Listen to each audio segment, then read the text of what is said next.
सो केमती अच्छा पिलाने भलरे अच्छा ना सेमती भलरे था स्वागत करुच्ची आप फेवरेट चैनल सुपर स्टडी को। तो पिलाने आपणकर +3 सेकेंड सेमिस्टर पॉलिटिकल साइंस पिला आपणकर यही वर्ष माने एबे गतकाली ही गोटे गतकाली नुहे किछि दिन हेलानी आपणकर पॉलिटिकल साइंस रो कोर पेपर 3 पिलाने गोटे क्वेश्चन आसी।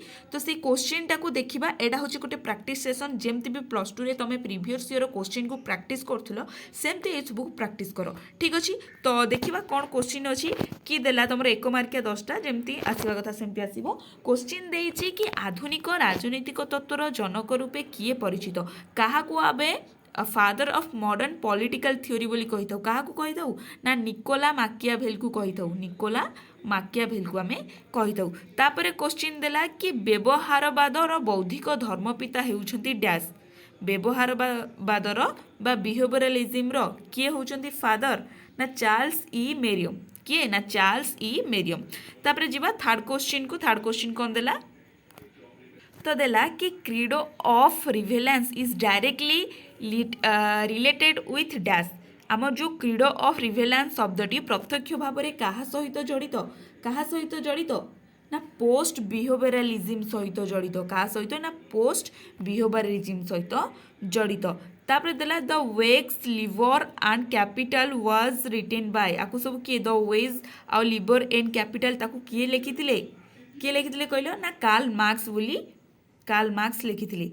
तापर क्वेश्चन टा देला कि Karl Marx intellectual partners was dash Karl Marx रो बौद्धिक अंशीदार डैश थिले किए थिले कार्ल मार्क्स को माने तांको सहयोगी किए थिले ना फ्रेडरिक एंजेल थिले जोटा कि तुम भल भाव में जानिछ तांकर परम बंधु जाको फ्रेडरिक एंजेल। तापर क्वेश्चन देखिबा पिला माने इंग्लिश जार सेठी पढ़िदो इंग्लिश ओडिया पढ़िले वीडियो लेंथी हिजो। जे.एस. मिल व्यक्ति स्वतंत्रता को समर्थन करी एक पुस्तक रचना करथिले हैला व्यक्ति स्वतंत्रता को समर्थन करी गोटे पुस्तक रचना करथिले जहाँकि डैम्स नाम परिचित कौ नाम ना ऑन लिबरेटी नाम परिचित। तापर देला जी नंबर क्वेश्चन कि द पर्सनाल इज पॉलिटिकल एक आकर्षणीय वाक्यांश को डैश प्रथम थर पर उद्भावन करथिले किए उद्भावन करथिले ना कैरोल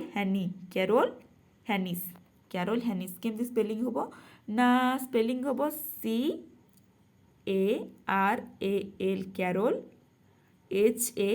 HANISSCH कैरोल हैनिस। तापर देला क्वेश्चन कि the dialect of sex was written bye A reputed radical feminist ताको डैश कि ताको ना कौन कहलो कि आपको लिखिथिले तो आंसर है सुलामित फेयरस्टोन। एटा टिके पिला माने देखि देथो ए जो एच नंबर आंसर बिकॉज मु निजे ही कन्फ्यूज अछि डायलेक्टिकल सेक्स सी लिखिथिले कि नहीं क्यों ना सुलामित फेयरस्टोन एटा टिके तुम माने देखि देथो। ठीक अछि तापर जो नेक्स्ट क्वेश्चन को नेक्स्ट देला कि डैश को भारतीय अस्थिरता बा अशांतिर जनक रूपे विवेचना करा जायछि काहाकू भारतीय अस्थिरता बा अशांतिर जनक रूपे विवेचना करा जायछि ना बाल गंगाधर तिलक को। तापर देला 1992 मसीह ब्रिटिश संसद को प्रथम भारतीय भाव निर्वाचित होता डैश इतिहास सृष्टि करते किए ना दादा भाई नारोजी। तापर एबे जिबा तुम 2 मार्किया क्वेश्चन को देखिया 2 मार्किया क्वेश्चन कौन देछि सबु पिला माने सिलेक्शन रो आसी सबु हैला। फास्ट देला राजनीतिक तत्व कौन मुझे कही पॉलिटिकल थ्योरी निश्चिंत आसो पॉलिटिक्स कौन आसो पॉलिटिकल कौन आसो पॉलिटिकल थ्योरी कौन आसो यही सब जिनस देख पॉलिटिकल थ्योरी आसी 2 मार्किया आराम से तुम्हें 50 वर्ड माने 2 लाइन रे तुम्हें आराम से लिखिपर। तापर जीवा तापर एठी देला कि इंपेरियलिज्म अप्रोचेस एटा मु तुमको पढ़ाई इंपेरियलिज्म अप्रोचेस कौन से तुमको पढ़ाई नोट भी देछि प्रूफ तो प्लेलिस्ट रे ही अच्छी। तापर ऐतिहासिक वस्तुवाद हिस्टोरिकल मैटेरियलिज्म भी मार्क्सवाद जो अच्छी मार्क्स ऐतिहासिक वस्तुवाद हिस्टोरिकल मैटेरियलिज्म जहाँ आम कह व्हाट इज नेगेटिव लिबरलिज्म नास्तिवाद को उदारवाद कहले कौन बुझ उदारवाद कौन नास्तिवाद को उदारवाद कौन से तुम मानथब। व्हाट इज सोशलिस्ट फेमिनिज्म बा समाजवादी नारीवाद क्या आम कहवा सेटा कौन। व्हाट इज मल्टीकल्चरलिज्म बहु संस्कृतिवाद कहले कौन बुझ।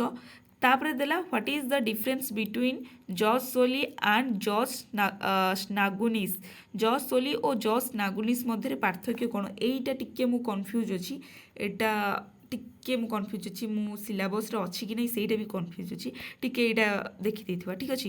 ହ୍ୱାଟ୍ ଇଜ୍ ୱେଲଫେୟାର ଷ୍ଟେଟ୍ ଜନମଙ୍ଗଳ ରାଷ୍ଟ୍ର କ'ଣ କହିବା। ତାପରେ ସ୍ୱରାଜ ଉପରେ ତିଲଙ୍କର ମତ ଦିଅ ସ୍ୱରାଜ ଉପରେ ତିଲଙ୍କର କ'ଣ ମତ ଅଛି ସେଇଟା ମଧ୍ୟ ପକେଇଛି। ତାପରେ ଯିବା ନେକ୍ସଟ କ୍ୱେଶ୍ଚିନ୍ କ'ଣ ଦେଲା ତାପରେ ଏଠି ତୁମର 5 ମାର୍କିଆ ଆସିଲା ଯେଉଁଠିକି ତୁମକୁ 10ଟା ଦେଇଥିବ ତୁମେ ସେଠି 8ଟା କରିବ। ଦେଲା ରାଜନୈତିକ ତତ୍ତ୍ୱର ଉପାଦେୟ ଲେଖ। ସବୁବେଳେ କହିଛି ପିଲାମାନେ ମୁଁ ଯାହା କ୍ଲାସ୍ କରୁଛି ସେଇଟାକୁ ଫାଷ୍ଟ ପଢ଼ ସିଲେକ୍ସନ୍ କ୍ୱେଶ୍ଚିନ୍ ପାଇଁ କେବେ ଅଟକି ଯିବନି। ଯେଉଁମାନେ କ୍ଲାସ୍ କରିଥିବେ ସେ ଏହାର ଆନ୍ସର ଲେଖିଥିବେ। ସିଲେକ୍ସନ୍ ବି ମୁଁ ଦେଇଛି ପଲିଟିକାଲ ଥିଓରି ରିଭିଲାନ୍ସ ସେସବୁ ଦେଇଛି। ତାପରେ ଦେଲା କି ରାଜନୈତିକ ତତ୍ତ୍ୱ ଅଧ୍ୟୟନରେ ଆଦର୍ଶଗତ ଦୃଷ୍ଟିଗତ ଓ ଅନୁଭବ ସିଦ୍ଧ ଦୃଷ୍ଟିବାଦ ମଧ୍ୟରେ ଥିବା ପାର୍ଥକ୍ୟ ଯେଉଁ ନର୍ମେଟିଭ୍ ଆପ୍ରୋଚେସ୍ ରହିଲା ଆଉ ଇମ୍ପ୍ରିକାଲ ଆପ୍ରୋଚେସ୍ ରହିଲା ତା ବିଷୟରେ କ'ଣ ପାର୍ଥକ୍ୟ ରହିଲା ସେଇଟା ଦେଖିବ। ତାପରେ ଦେଲା ଆଧୁନିକତାର ମୌଳିକ ବୈଶିଷ୍ଟ୍ୟ ସିଲେକ୍ସନ୍ ଆସିଛି ଉଦାରବାଦର ଉପାଦାନ ଉଦାରବାଦ କାହାକୁ ଆମେ କହିବା ତାର ଉପାଦାନ ସେଇଟା ବି ମୁଁ ପଢ଼େଇଥିଲି।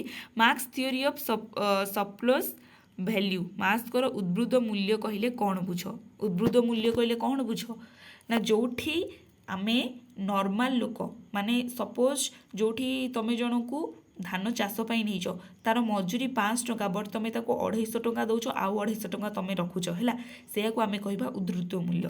ତାପରେ ଡିଫରେନ୍ସ ବିଟୱିନ୍ କ୍ଲାସିକାଲ ଲିବରାଲିଜିମ୍ ଆଉ ମଡର୍ନ ଲିବରାଲିଜିମ୍ କ୍ଲାସିକାଲ ଲିବରାଲିଜିମ୍ ଆମେ କାହାକୁ କହିବା ଏବଂ ମଡର୍ନ ବା ସାଂସ୍କୃତିକ ଉଦାରବାଦ ଆଉ ଆଧୁନିକ ଉଦାରବାଦ ଆମେ କାହାକୁ କହିବା ଠିକ୍ ଅଛି। ତାପରେ ଦେଲା ରେଡ଼ିକାଲ ଫେମିନିଜିମ୍ ବା ଉଗ୍ର ନାରୀବାଦ କହିଲେ କ'ଣ ବୁଝ ବହୁ ସଂସ୍କୃତିବାଦର ଉପକାରିତା କ'ଣ ସବୁ ରହୁଛି।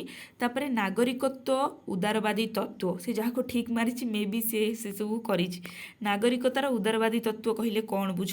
ତାପରେ ନାଗରିକ ସମାଜର ପରିବର୍ତ୍ତନଶୀଳ ଭୂମିକା ନାଗରିକ ସମାଜର ପରିବର୍ତ୍ତନଶୀଳ ଭୂମିକା କ'ଣ ରହୁଛି ସେଇଟାକୁ ମଧ୍ୟ ଲେଖିବାର ଅଛି। ତାପରେ ଦେଲା ତାପରେ ଆପଣଙ୍କର ଆସିଲା ଏଇଠି ଲଙ୍ଗ କ୍ୱେଶ୍ଚିନ୍ ଦେଖିବା ଲଙ୍ଗ କ୍ୱେଶ୍ଚିନ୍ କ'ଣ ରାଜନୈତିକ ତତ୍ତ୍ୱର ପରିସର ସମ୍ବନ୍ଧରେ ଆଲୋଚନା କର ରାଜନୈତିକ ତତ୍ତ୍ୱର ପରିସର କ'ଣ ତା ସମ୍ବନ୍ଧରେ ତୁମେ ଆଲୋଚନା କରିବ। ତାପରେ ଦେଲା କି ରାଜନୈତିକ ତତ୍ତ୍ୱରେ ଆଧୁନିକତାର ସମ୍ବନ୍ଧରେ ଏକ ଟିପ୍ପଣୀ ଲେଖ ଆଧୁନିକତା କ'ଣ ରହୁଛି ରାଜନୈତିକ ତତ୍ତ୍ୱରେ ତା ବିଷୟରେ ଟିପ୍ପଣୀ ମିନ୍ସ ତୁମେ ଯାହା ଜାଣିଛ ତା ବିଷୟରେ ତୁମେ ଲେଖିବ ଠିକ୍ ଅଛି। ତାପରେ ଦେଲା ନବ ମାର୍କ୍ସବାଦ କହିଲେ କ'ଣ ବୁଝ ତୁମେ ନବ ମାର୍କ୍ସବାଦ କହିଲେ କ'ଣ ବୁଝ ଏହାର ମୁଖ୍ୟ ଲକ୍ଷଣ ଗୁଡ଼ିକ ବତାଅ। ଉତ୍ତର ଆଧୁନିକତାବାଦ କ'ଣ ଉତ୍ତର ଆଧୁନିକତାବାଦ ଆମେ କାହାକୁ କହିବା ଏବଂ ଏହାର ଲକ୍ଷଣକୁ ତୁମେ ଆଲୋଚନା କର। ତାପରେ ଦେଲା ଗାନ୍ଧିଜୀ ଓ ତିଲଙ୍କର ସ୍ୱରାଜ ସମ୍ବନ୍ଧରେ ଦେଇଥିବା ମତାମତକୁ ଏକ ତୁଳନାତ୍ମକ ଅଧ୍ୟୟନ ଭାବରେ ତୁମେ ବିବେଚନା କର ଠିକ୍ ଅଛି।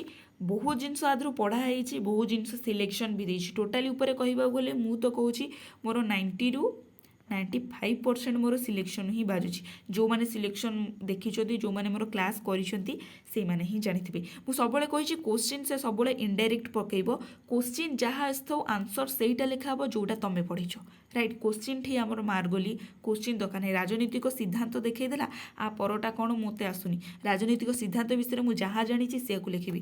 ଯଦି ଏଠି 8 ମାର୍କ କ୍ୱେଶ୍ଚିନ୍ଟାକୁ ଯଦି ମୁଁ 8 ମାର୍କ ନ ଦେଇପାରୁଛି ତାହେଲେ ମୁଁ ସେଠି 5 କିମ୍ବା 6 ମାର୍କ ଦେଇପାରିବି ଆଉ ଏଇଟା ଗୋଟେ ଫାର୍ଷ୍ଟ କ୍ଲାସ୍ ଯଦି 8 ମାର୍କ ହିସାବରେ 4 ରଖିଲେ ତ ତୁମେ ଫାର୍ଷ୍ଟ କ୍ଲାସ୍ ପାଇବ ଯଦି 5-6 ରଖିଦେଇଛୁ ତ ସେଇଟା ହାୟର ଫାର୍ଷ୍ଟ କ୍ଲାସ୍ ହେଇଯିବ ମାନେ 8 ମାର୍କକୁ ଯଦି ଆମେ 100 ଧରୁଛେ ତ ଏଇଟା ଥିଲା ତୁମର କୋର୍ ପେପର୍ 3 ଗୋଟେ question paper recent question paper ଏମିତିଆ ତୁମମାନଙ୍କର ବି ଆସିବ ଠିକ୍ ଅଛି। ତ ଆଶା କରୁଛି ଭିଡ଼ିଓଟି ବହୁତ ହେଲ୍ପଫୁଲ୍ ହେଇଥିବ ଆଉ ଯଦି ବି ହେଲ୍ପଫୁଲ୍ ହେଇଛି ଲାଇକ୍ କମେଣ୍ଟ ସେୟାର ନିଶ୍ଚିତ କରିଦେବେ। ରହିଲି ନମସ୍କାର ଜୟ ଜଗନ୍ନାଥ।